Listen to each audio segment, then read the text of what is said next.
अस्सलामुअलैकुम, I am Kamal. Welcome to बायोवाइब।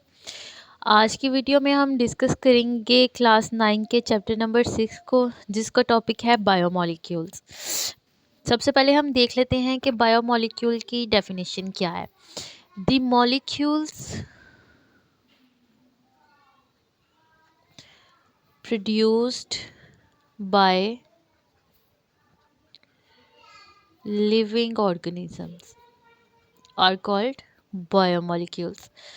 मतलब कि जो मॉलिक्यूल्स लिविंग ऑर्गेनिजम्स प्रोड्यूस करते हैं उनको कहते हैं बायोमॉलिक्यूल। बायोमॉलिक्यूल्स में आ जाते हैं कार्बोहाइड्रेट्स,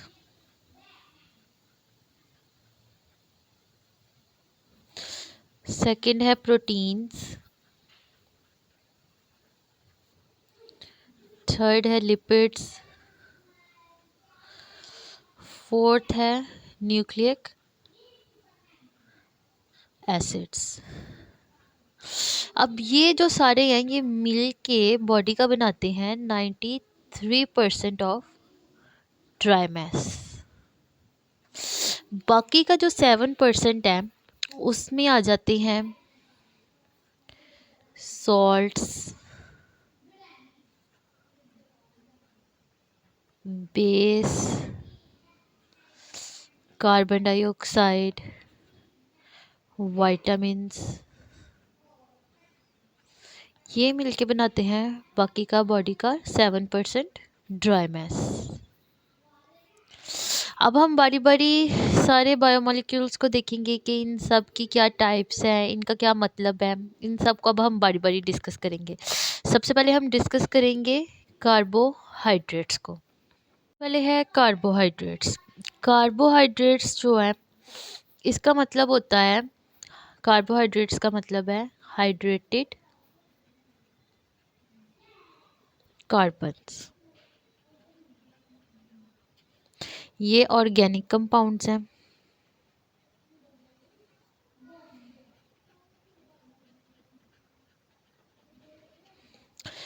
इसमें रेशो जो है हाइड्रोजन और ऑक्सीजन की जो रेशो है वो इस तरह से होती है 2:1, ऐसे मीन वाटर, जिस तरह के वाटर में होता है।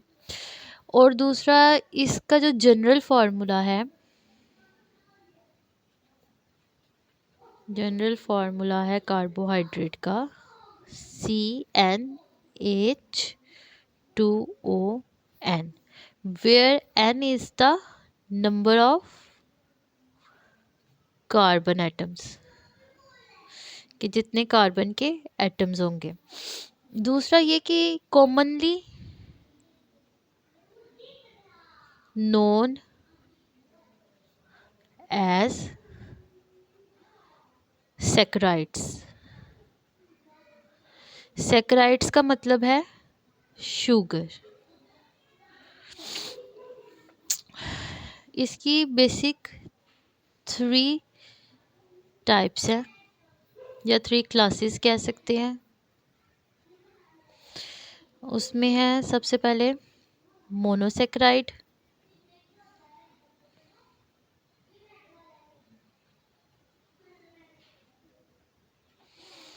दूसरा है डाइसैकराइड, तीसरा है पॉलीसैकराइड्स। अब हम इनकी तीनों क्लासेस को देखते हैं कि इनमें क्या क्या है। सबसे पहले है मोनोसैकराइड। मोनोसैकराइड्स जो हैं ये सबसे सिंपल शुगर है। ये सिंगल शुगर मॉलिक्यूल से बनते हैं, कि इसमें सिर्फ शुगर का एक ही मॉलिक्यूल इन्वॉल्व होगा। ये स्वीट इन टेस्ट है,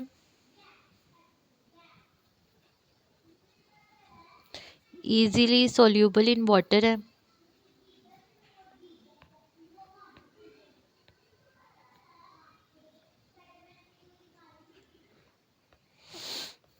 दूसरा ये कि इसमें कॉमनली होते हैं 3 to 7 कार्बन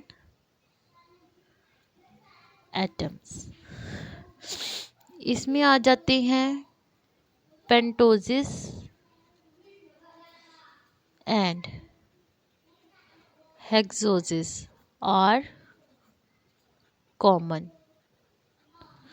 पेंटोसिस का मतलब है कि इसमें 5 कार्बन होंगे और हेक्सोसिस का मतलब है कि इसमें 6 कार्बन होंगे। अब हम इसकी अगर एग्जाम्पल देखें,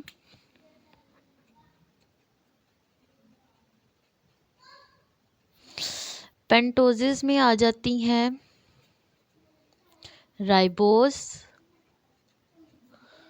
एंड डीऑक्सी राइबोस, ये हैं पेंटोसिस। और हेक्सोसिस में आ जाते हैं ग्लूकोज, ग्लैक्टोज और फ्रक्टोज। इसमें आ जाते हैं 6 कार्बन के एटम। ये है हेक्सोसिस की एग्जाम्पल। अब हम बारी बारी राइबोस, डीऑक्सीराइबोस, ग्लूकोज, ग्लैक्टोज और फ्रक्टोज का स्ट्रक्चर देख लेते हैं कि इनका स्ट्रक्चर किस तरह से होता है। सबसे पहले है स्ट्रक्चर राइबोस का। राइबोस के स्ट्रक्चर को हम देख लेते हैं। इसमें आ जाता है इस तरह से। स्ट्रक्चर देख लेते हैं राइबोस का कि राइबोस का स्ट्रक्चर कैसा होता है।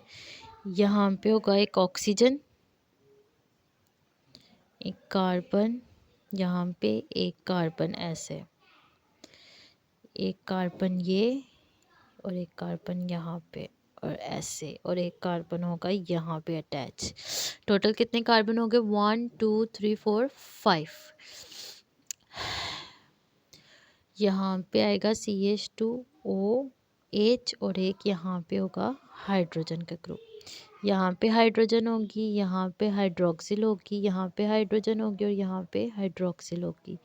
यहाँ पे हाइड्रोक्सिल होगा और यहाँ पे होगा हाइड्रोजन। ये है राइबोस का स्ट्रक्चर, राइबोस। और इसका फार्मूला है C5H10O5। नेक्स्ट आ जाता है, अब हम देख लेते हैं डीऑक्सी राइबोस। डीऑक्सी राइबोस का फार्मूला है C5H10O4।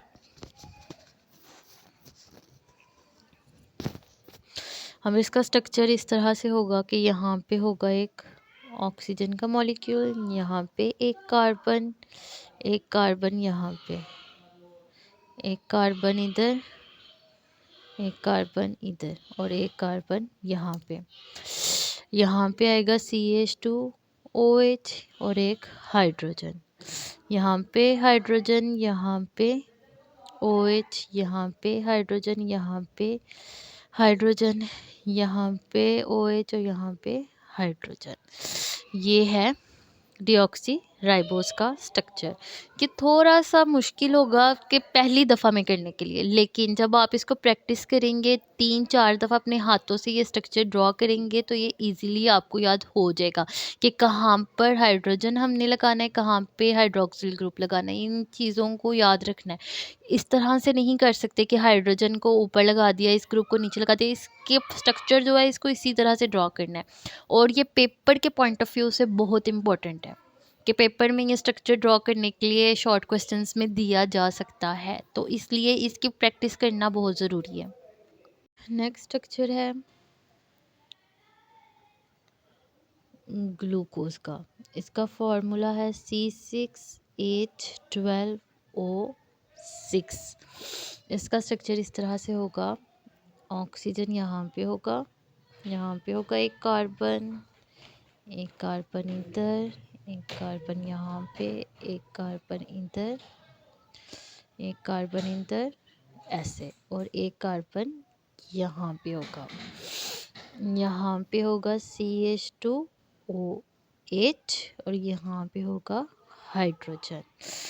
यहाँ पे होगा हाइड्रोजन OH, यहाँ पे हाइड्रोजन OH, यहाँ पे होगा हाइड्रोजन नीचे OH और यहाँ पे OH होगा और यहाँ पे होगा हाइड्रोजन।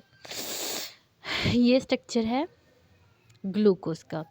नेक्स्ट आ जाता है स्ट्रक्चर ग्लैक्टोज का। ग्लैक्टोज का फॉर्मूला भी सेम यही है, C6H12O6। सिर्फ हाइड्रोजन की और हाइड्रोक्सिल की जो पोजीशन है ना, बस उसके थोड़े से चेंज होने से पूरा जो स्ट्रक्चर है वो चेंज हो जाता है। सिंपल जैसे हमने ग्लूकोज का स्ट्रक्चर ड्रॉ किया, हम इसको वैसे ही ड्रॉ करेंगे कि यहाँ पे हम ऑक्सीजन बनाएंगे, यहाँ पे एक कार्बन यहाँ पे, एक कार्बन यहाँ पे, फिर एक कार्बन यहाँ पर, एक कार्बन यहाँ पर और ऐसे, और एक कार्बन होगा यहाँ पर। इसमें सिर्फ चेंज ये होगा कि हमें उसी तरह यहाँ पे सारा करना है। CH2OH यहाँ पे आएगा, साथ इसके हाइड्रोजन अटैच होगा, एक हाइड्रोजन ऊपर और नीचे हाइड्रोक्सिल। इसमें यहाँ पे हाइड्रोजन, यहाँ पे हाइड्रोक्सिल, यहाँ पे हाइड्रोक्सिल, यहाँ पे हाइड्रोजन। बस इसमें फ़र्क इतना है कि यहाँ पर हाइड्रोक्सिल ग्रुप ऊपर आएगा और हाइड्रोजन का जो ग्रुप है वो नीचे आएगा। सिंपल, ये पूरा स्ट्रक्चर बन गया ग्लैक्टोज का। नेक्स्ट है फ्रक्टोज का स्ट्रक्चर। इसका फॉर्मूला है C6H12O6। लेकिन इसका स्ट्रक्चर ग्लूकोज और ग्लैक्टोज से थोड़ा सा डिफरेंट होगा। इस तरह से होगा कि इसका ऑक्सीजन यहाँ पे सेंटर में होगा, एक कार्बन एटम यहाँ पे, एक कार्बन एटम यहाँ पर, एक कार्बन एटम यहाँ पे और एक कार्बन एटम यहाँ पर, ऐसे। एक कार्बन एटम इधर अटैच होगा और एक कार्बन एटम इस कार्बन के साथ अटैच होगा। यहाँ पे आएगा CH2OH और यहाँ पे आएगा CH2OH। एक यहाँ पे आएगा हाइड्रोक्सिल ग्रुप, यहाँ पे इसके साथ आएगा हाइड्रोजन का। यहाँ पे एक होगा हाइड्रोजन और यहाँ पे होएगा हाइड्रोक्सिल, यहाँ पर होगा हाइड्रोक्सिल और यहाँ पर होगा हाइड्रोजन। ये स्ट्रक्चर है फ्रक्टोज का। ये सिर्फ प्रैक्टिस करने की ज़रूरत होगी आपको कि आप इसको 3 से 4 दफ़ा अपने हाथों से इन स्ट्रक्चर्स को ड्रा करें। इसको प्रैक्टिस करने का तरीका भी मैं आपको समझा देती हूँ। इस तरह से है कि जैसे ये बुक पे ये स्ट्रक्चर बने हुए हैं, पहले आप बुक से देखिए, बुक से देख के आप इसको ड्रॉ करें, फिर आप इसको दोबारा बुक को बंद कर दें, फिर इसको ड्रॉ करें। 4-5 दफ़ा जब आप इसको ड्रॉ करेंगे आपको याद हो जाएगा, इजीली याद हो जाएगा। चैप्टर नंबर 6 जो है बोर्ड के पॉइंट ऑफ व्यू से बहुत बहुत इम्पोर्टेंट चैप्टर है। इसमें से short questions, long questions last में आ जाते हैं बोर्ड के पेपर में। और थोड़ा सा पीछे जो हमने चैप्टर्स पढ़े हैं उनके कंपैरिजन में थोड़ा सा मुश्किल है। इतना मुश्किल नहीं है कि हम इसको याद नहीं कर सकते, थोड़ा सा मुश्किल है, बस समझने की ज़रूरत है। नेक्स्ट है डाइसेक्राइड्स। अब डाइसेक्राइड्स जो है ये बनते हैं 2 मोनोसेक्राइड्स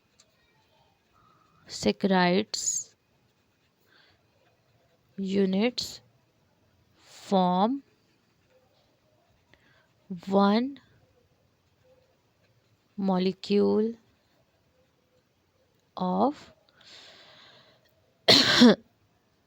डाइसेक्राइड्स कि 2 मोनोसेक्राइड्स जो है उनके मिलने से एक डाइसेक्राइड बनेगा। अब ये लेस सॉल्यूबल है in water as compared to monosaccharide, and they are less sweet in taste as compared to monosaccharide। इसकी हम एग्जाम्पल देख लेते हैं। इसकी एग्जाम्पल में है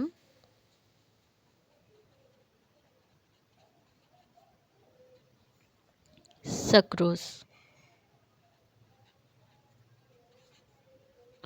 और दूसरा है माल्टोज। अब सक्रोज जो है इसमें होता है ग्लूकोज प्लस फ्रक्टोज। ग्लूकोज और फ्रक्टोज का एक एक मॉलिक्यूल मिलकर एक मॉलिक्यूल बना देता है सक्रोज का। सक्रोज जो है ये टेबल शुगर है। टेबल शुगर का मतलब है कि वो शुगर जो हम आम रूटीन में अपने घर में यूज़ करते हैं, हमारे किचन में है, वो जो शुगर है उसको सक्रोज कहते हैं। और जो माल्टोज है ये बनता है ग्लूकोज के दो मॉलिक्यूल्स के आपस में मिलने से। ग्लूकोज प्लस ग्लूकोज बनता है माल्टोज। अब हम सक्रोज और माल्टोज का स्ट्रक्चर देख लेते हैं कि इनका स्ट्रक्चर क्या है। सबसे पहले अब हम स्ट्रक्चर देख लेते हैं सक्रोज का। सक्रोज के स्ट्रक्चर में क्या है कि एक मॉलिक्यूल होगा ग्लूकोज का और एक होगा फ्रक्टोज का। सबसे पहले हम ड्रॉ करते हैं ग्लूकोज का मॉलिक्यूल। इसमें यहाँ पे एक ऑक्सीजन होगी, यहाँ पे कार्बन, एक कार्बन यहाँ पे, एक कार्बन यहाँ पे, एक कार्बन यहाँ पर, ऐसे। अब इन कार्बन्स की नंबरिंग कर लेते हैं। 1 2 3 4 5 और एक कार्बन यहाँ पे होगा, ये है कार्बन नंबर 6। ठीक है, यहाँ पे है CH2OH, एक है हाइड्रोजन का ग्रुप यहाँ पे, एक हाइड्रोजन यहाँ पर, एक हाइड्रोक्सिल ग्रुप यहाँ पर, एक हाइड्रोक्सिल ग्रुप यहाँ पर, एक हाइड्रोजन यहाँ पर, एक हाइड्रोजन यहाँ पर, एक हाइड्रोक्सिल यहाँ पर। अब नंबर 1 जो कार्बन है यहाँ पर एक है हाइड्रोजन का ग्रुप और यहाँ पर एक है हाइड्रोक्सिल का ग्रुप। ये अभी सिंपल मैं एक ग्लूकोज का जो स्ट्रक्चर है वो ड्रॉ कर रही हूँ। और अब यहाँ पे हम ले लेते हैं फ्रक्टोज। फ्रक्टोज में क्या है कि ऑक्सीजन है सेंटर में, यहाँ पर एक है कार्बन, यहाँ पर एक कार्बन, यहाँ पर एक कार्बन, यहाँ पर एक कार्बन, यहाँ पर एक कार्बन यहाँ पर और एक कार्बन यहाँ पर। अब हम इसकी नंबरिंग कर लेते हैं। ये 1 है, ये कार्बन 2 है, ये 3 है, ये 4 है, ये 5 है और ये 6 कार्बन है। ठीक है, अब यहाँ पे इसका स्ट्रक्चर क्या है, ये है CH2OH और इसके साथ है एक हाइड्रोजन का ग्रुप। यहाँ पर है एक हाइड्रोजन, एक हाइड्रोक्सिल, एक हाइड्रोक्सिल और एक हाइड्रोजन।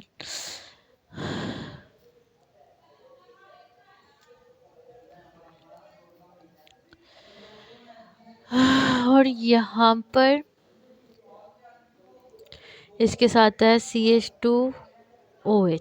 ठीक है, और ये जो कार्बन है इसके साथ है OH का ग्रुप अटैच। अब ये सिंपल मैंने ड्रॉ किया है ग्लूकोज और फ्रक्टोज का स्ट्रक्चर। अब इसमें होगा ऐसे कि ये जो मॉलिक्यूल है कार्बन 1 जो है, कि कार्बन 1 और यहाँ से जो इसका कार्बन 2 है, यहाँ पर जो इनके हाइड्रोक्सिल ग्रुप है इसमें से ये यहाँ से हाइड्रोजन और यहाँ से हाइड्रोक्सिल, ये जो है वाटर का मॉलिक्यूल निकल जाएगा। जब ये निकल जाएगा तो ऑक्सीजन की इनके साथ होगी बॉन्डिंग। इसको मैं अगेन आपको सिंपली जो है वो ड्रॉ करके बताती हूँ इस तरह। अब हम स्ट्रक्चर देख लेते हैं सक्रोज का, कि सक्रोज के स्ट्रक्चर में एक मॉलिक्यूल है ग्लूकोज का और एक है फ्रक्टोज का। सबसे पहले हम ग्लूकोज का मॉलिक्यूल ड्रॉ करेंगे।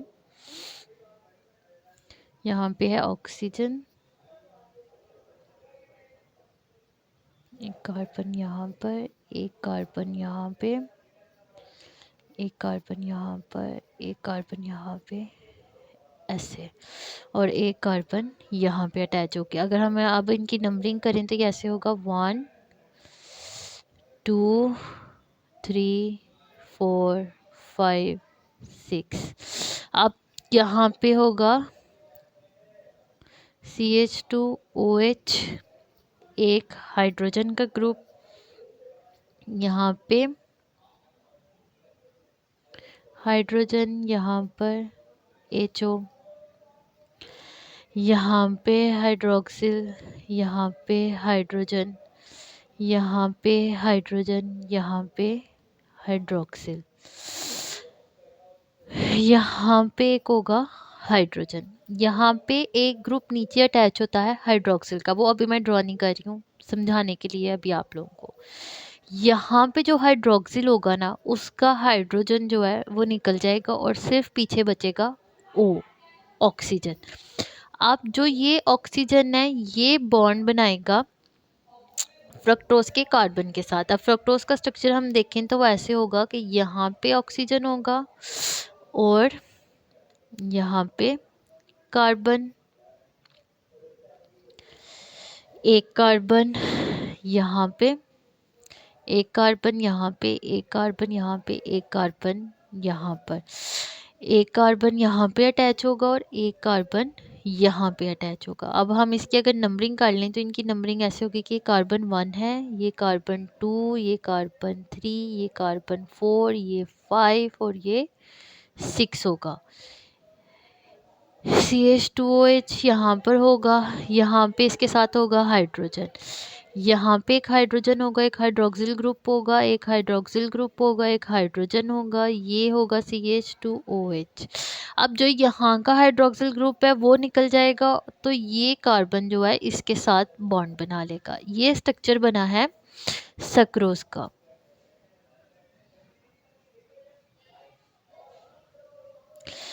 बेसिकली सक्रोज में क्या है कि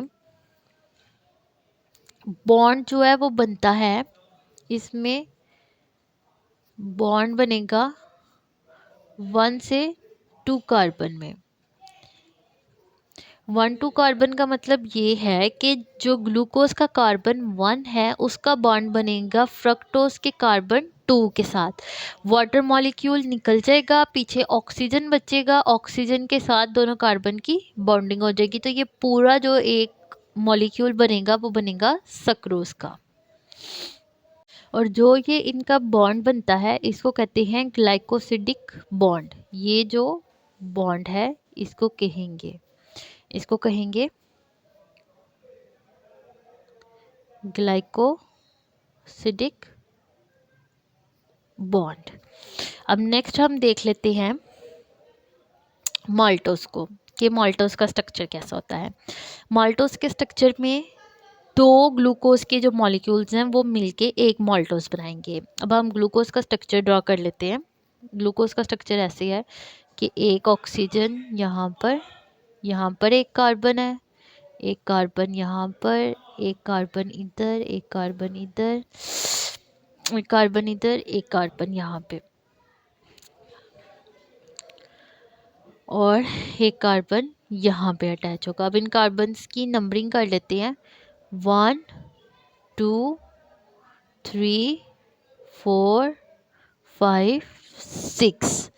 यहाँ पे होगा CH2OH, यहाँ पे एक हाइड्रोजन होगा, यहाँ पे हाइड्रोजन, यहाँ पे हाइड्रोक्सिल ग्रुप, एक हाइड्रोक्सिल ग्रुप यहाँ पे, एक हाइड्रोजन यहाँ पर, एक हाइड्रोजन यहाँ पे और एक हाइड्रोक्सिल ग्रुप यहाँ पर।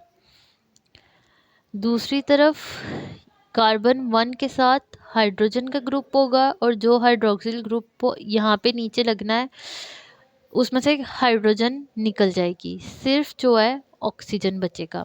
अब ये जो ऑक्सीजन है इसका बॉन्ड बनेगा यहाँ के कार्बन 4 के साथ, के जो यहाँ पे कार्बन होगा दूसरे ग्लूकोज के मॉलिक्यूल का,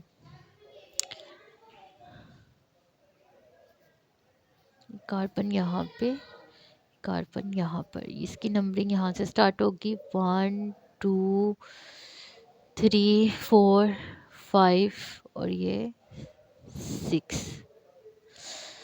यहाँ पे एक हाइड्रोजन होगा और एक हाइड्रोजन यहाँ पे, एक हाइड्रोक्सिल ग्रुप यहाँ पर, एक हाइड्रोजन यहाँ पे, एक हाइड्रोजन यहाँ पे, एक हाइड्रोक्सिल ग्रुप यहाँ पर, एक हाइड्रोजन और एक हाइड्रोक्सिल ग्रुप। यहाँ पे भी सेम ऐसे होगा कि H2O का मॉलिक्यूल निकल जाएगा और ऑक्सीजन के साथ कार्बन 1 और कार्बन 4 का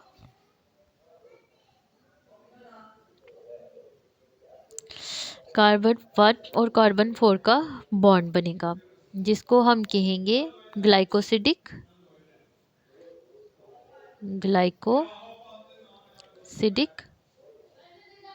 बॉन्ड। ये स्ट्रक्चर है माल्टोस का।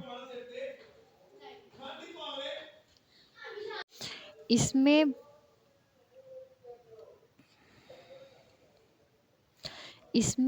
बॉन्ड बनता है 1 से 4 कार्बन में, कि एक मॉलिक्यूल का कार्बन 1 होगा और एक मॉलिक्यूल का कार्बन 4 होगा, इनके दरमियान बनेगा बॉन्ड। नेक्स्ट है polysaccharides. Polysaccharides are large molecule composed of 100 to thousands of monosaccharides units. कि जो पॉलीसेक्राइड्स है ये लार्ज मॉलिक्यूल्स हैं, इनमें 100 से 1000 मोनोसेक्राइड्स जो हैं वो मिलेंगे तो पॉलीसेक्राइड्स बनेंगे। ये वाटर में इनसोल्यूबल होंगे और ये टेस्टलेस होंगे। इसकी एग्जांपल में आ जाता है स्टार्च है, ग्लाइकोजन है, सेलुलोज है, काइटिन है। Starch is a storage polysaccharide found in plant. कि जो स्टार्च एक स्टोरेज पॉलीसेक्राइड है और ये प्लांट्स में होता है। It is composed of straight as well as branched chain of glucose units. कि ग्लूकोज की जो यूनिट्स होंगे, जो ग्लूकोज का हर मॉलिक्यूल होगा, या तो वो बिल्कुल स्ट्रेट होगा या फिर वो इस तरह से होगा कि ब्रांच्ड होगा, कि इसके साथ कहीं यहाँ पे जुड़ा हुआ है, इस तरह से करके होगा। अब जो ग्लाइकोजन है ये एनिमल स्टार्च है, मेनली स्टोर्ड इन लिवर। कि ये लिवर में स्टोर्ड होता है और मसल्स में स्टोर्ड होता है। Consist of highly branched chain of glucose which are broken down when energy is needed. कि इसमें हाईली ब्रांच्ड चेन होती है और ये टूट जाती हैं जब एनर्जी चाहिए होती है, एनर्जी प्रोवाइड करती हैं ये बॉडी को। नेक्स्ट है cellulose. Cellulose is a polysaccharide that also consist of straight chains of glucose unit. It is found in the cell wall of plant. के सेलुलोज जो है ये प्लांट की सेल वॉल में होती हैं और ये ऐसे पॉलीसेक्राइड्स हैं जो कि बिल्कुल स्ट्रेट चेन में होते हैं। Chitin. Chitin is modified form of cellulose. It is found in the exoskeleton of crabs, lobsters and insects. It also make the cell wall of fungi. Chitin जो है ये मॉडिफाइड फॉर्म है cellulose की। अब ये एक्सोस्केलेटन पे देखी जाती है। एक्सोस्केलेटन किस तरह के स्केलेटन होते हैं कि जो बाहर की तरफ होते हैं स्केलेटन, जैसा कि टर्टल होता है उसका जो बाहर का शेल होता है, ठीक है, वो एक्सोस्केलेटन होता है। अब इसमें आ जाते हैं कार्ब्स हैं, लॉबस्टर्स हैं, इंसेक्ट्स हैं, इनके जो स्केलेटन होते हैं उनको हम एक्सोस्केलेटन कहते हैं। और काइटिन जो है सेल वॉल बनाते हैं फंगाई की। अब इसका हम यहाँ पे स्ट्रक्चर देख सकते हैं स्टार्च का, कि ये स्टार्च की इस तरह से चेन होगी, या तो सीधी होगी या फिर ऐसे ब्रांच्ड होगी। ये ग्लाइकोजन का स्ट्रक्चर है, ये सेलुलोज का है।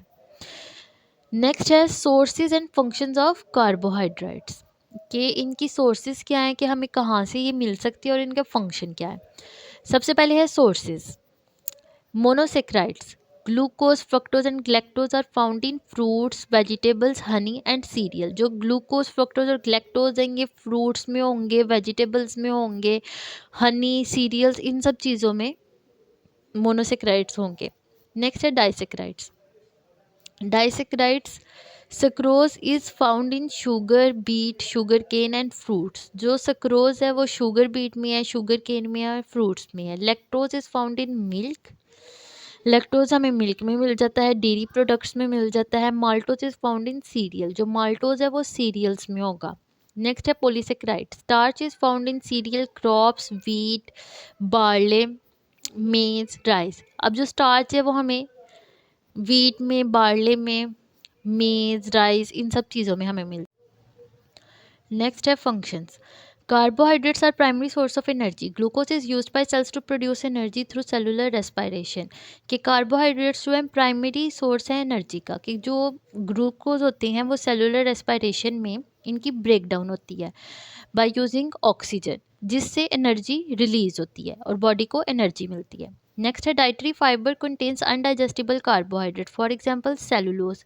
It helps for the proper bowel movement. कि जो अनडाइजेस्टिबल कार्बोहाइड्रेट्स होते हैं उनकी मदद से बॉडी में प्रॉपर बाउल मूवमेंट होती है, जिससे इजीली स्टूल पास होता है. नेक्स्ट है pentoses. Pentoses, ribose and deoxyribose are essential parts of nucleic acid, RNA and DNA respectively. कि जो राइबोज और डीऑक्सीराइबोज होते हैं ये न्यूक्लिक एसिड का बहुत इंपॉर्टेंट पार्ट है, ये आरएनए और डीएनए में होते हैं. Plant convert their monosaccharides to disaccharide like sucrose to transport monosaccharides between body parts. अब जो प्लांट है वो कन्वर्ट कर देते हैं मोनोसेक्राइड्स को डाइसेक्राइड्स में, ताकि वो इजीली जो है बॉडी पार्ट्स में ट्रांसपोर्ट हो सके. नेक्स्ट है cellulose is the most abundant carbohydrates. It provides support to plant cells and ultimately to the whole plant. कि जो सेलुलोज है ये मोस्ट अबंडेंट कार्बोहाइड्रेट है, कि सबसे ज़्यादा सेलुलोज जो है वो होता है क्योंकि ये प्लांट की सेल वॉल के अंदर होता है और ये प्रोवाइड करता है support to plant cell. Ultimately कि पूरा जो प्लांट होता है उसको ये प्रोवाइड कर रहा होता है सपोर्ट. अच्छी लगी होगी. If you have any question you can ask in the comment section. Please like share and subscribe the channel. Bye bye. Thank you.